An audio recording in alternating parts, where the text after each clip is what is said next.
So I've been playing basically nothing but Shenmue for the past couple weeks, and it has quickly risen to one of my favorite games of all time. And that's mainly due to how ahead of its time it was. It had so many features that would go on to become industry standards that we have seen for the first time in that game. It had a dynamic weather system, day and night cycle, NPCs with names and schedules, enterable buildings. Like you could go into almost every single building in the game. And all of these elements were combined into one game for the first time to create a whole new experience, something that had never been done before. And just with everything that you do in the game, everything that you look at, it's just so intricately detailed. I mean, even I play games nowadays, brand new games, and I've just never seen such detail, and even in places where it doesn't need to be. Like some of the restaurant interiors and NPCs, everybody is so detailed and they don't need to be. There are certain NPCs that you never interact with throughout the whole game, and yet they have the same stuff. They have a schedule, a job, and all that. And Shenmue is another one of those rare type of games where it's really not even about the story.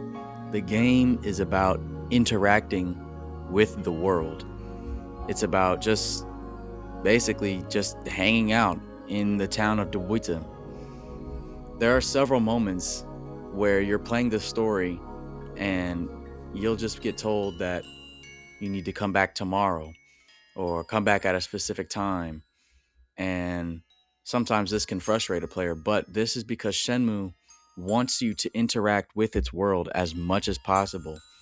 It wants you to actually go to the arcade, play around with the toy capsules, go into the convenience store and buy the different stuff. These are the type of things that Shenmue wants you to be doing. These are the things that the game wants you to do.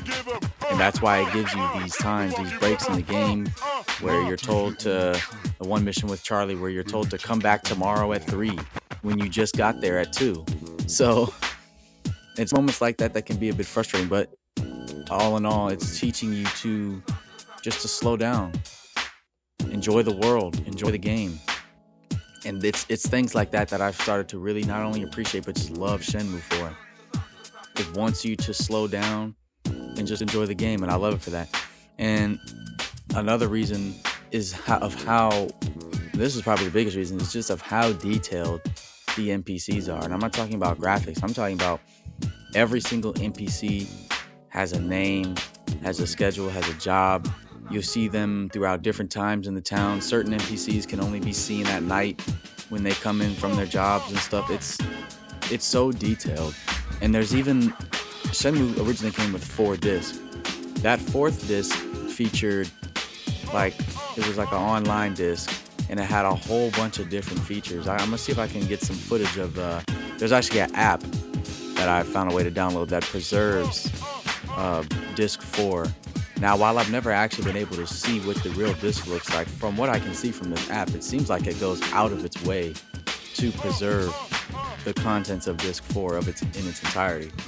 But that disc actually came with the original game, of course.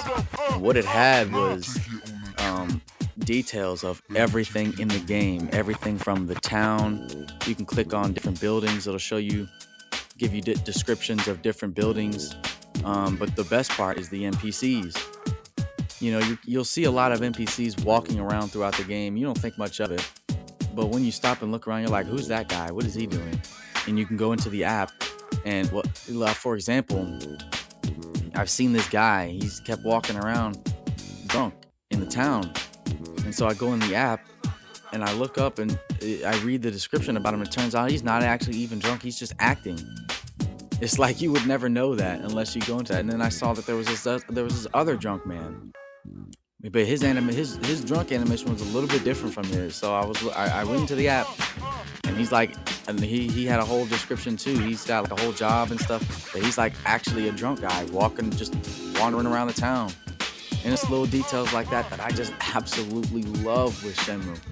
No one told them to do that. You know what I'm saying? Like, And what use was anyone going to get out of that? Out of naming all the NPCs and doing it, they did this because they wanted to. And, you could just really feel the passion from things like that in the game.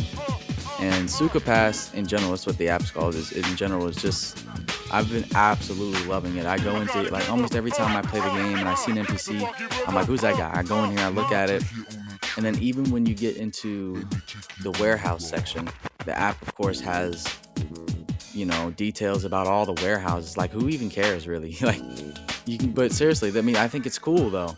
You have details about all the different warehouses in the game, and it's just an amount of detail that I have never seen before in a game. So that's really it. I just wanted to make a quick little video talking about reasons I like Shenmue, and this isn't really a review or anything, but this is definitely worth playing in Big 25, almost 2026 really, but it's definitely still worth playing, especially if you're willing to learn about older games, or if this is something that you grew up with or you were around it during this time, then this will be right up your alley. But I think it's definitely worth playing.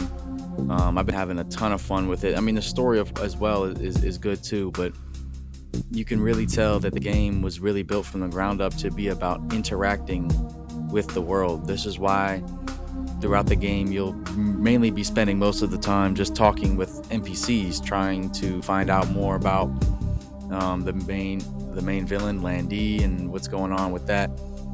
And that's what you'll be mainly doing the whole game, just walking around talking to people. So, but it was just so ahead of its time. And you have to remember that this game came out on the Dreamcast, and even though the hardware for its time was really advanced, there were just certain, especially like this game is just really pushing the Dreamcast to its limits, especially with the second game. That game has way more NPCs, the world's far larger, and it's just pushing the Dreamcast as far as it could go. But yeah, that's basically it. I've been really enjoying this game. The footage that we're seeing here is this is the PC version. It came out, I think this is it came out a port for PS5 and PC. So I've been mainly playing it through emulator, the Redream emulator. But anyways, all that's irrelevant. Point is, this has been a really fun game, a really great game. It's quickly climbed up to my top 5 games. I've never seen anything or played anything quite like this. And that's about it. Just a little homage to Shenmue and how great this game is. Thanks for watching. If you want more videos like this, definitely let me know. I'm definitely thinking of making more videos like this, just kind of talking about my personal experience with games, why I like them, blah blah blah, all that type of stuff. So if you enjoyed this, let me know, and that's gonna be it for me. Appreciate you.